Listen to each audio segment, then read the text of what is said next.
హైదరాబాద్ పాత బస్తీలో దారుణం చోటు చేసుకుంది. అనారోగ్యంతో బాధపడుతున్నాడని చెప్పి కన్న తండ్రి కొడుకును దారుణంగా చంపాడు. చంపిన అనంతరం మృతదేహాన్ని బైక్పై తీసుకెళ్లి నయాపూల్ బ్రిడ్జ్ మీద నుంచి మూసీలో విసిరేశాడు.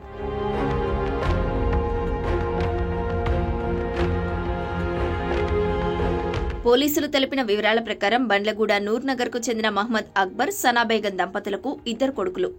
ఇందులో పెద్ద కొడుకు 7 ఏళ్లు కాగా రెండో కొడుకు మహమ్మద్ అనాస్కు 3 ఏళ్లు ఉంటాయి. అక్బర్ కూరగాయల వ్యాపారం చేస్తుండగా సనాబేగం నీలోఫర్లో కేర్ టేకర్గా చేస్తోంది.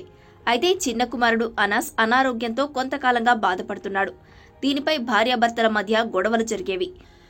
ఈ క్రమంలోనే కన్నబిడ్డను చంపాలని అక్బర్ అనుకున్నాడు. శుక్రవారం రాత్రి భార్య విధులకు వెళ్లాక తెల్లవారుజామున అనాస్ తలపై దిండుతో ఊపిరాడకుండా చేసి చంపేశాడు.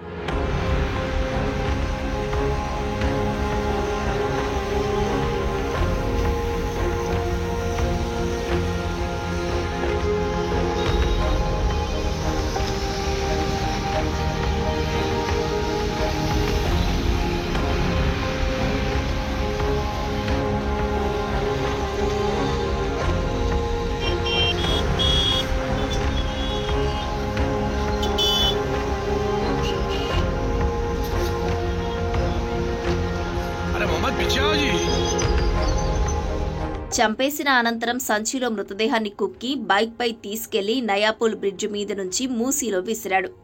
ఉదయం ఏం తెలియనట్టు పోలీస్ స్టేషన్కు వెళ్లి తన బిడ్డ కనిపించడం లేదని ఫిర్యాదు చేశాడు. బంధువులు తీసుకెళ్లి తన ఇంటి దగ్గర దింపినట్లు ఫోన్ చేశారని, అప్పటి నుంచి కనిపించడం లేదని పోలీసులకు చెప్పాడు.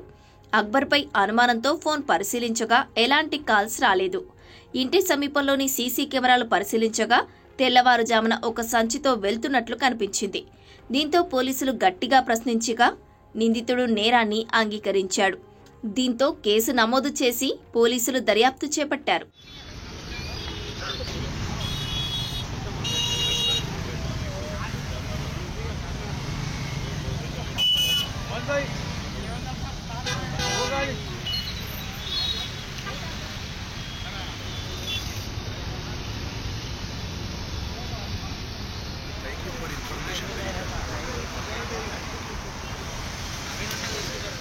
ఈ కేసులో పోలీసులు ముమ్మరంగా దర్యాప్తు చేస్తున్నారు.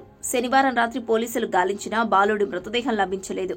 దీంతో నయాపూల్ వద్ద మూసీలో ఆదివారం కూడా గాలింపు కొనసాగిస్తున్నారు.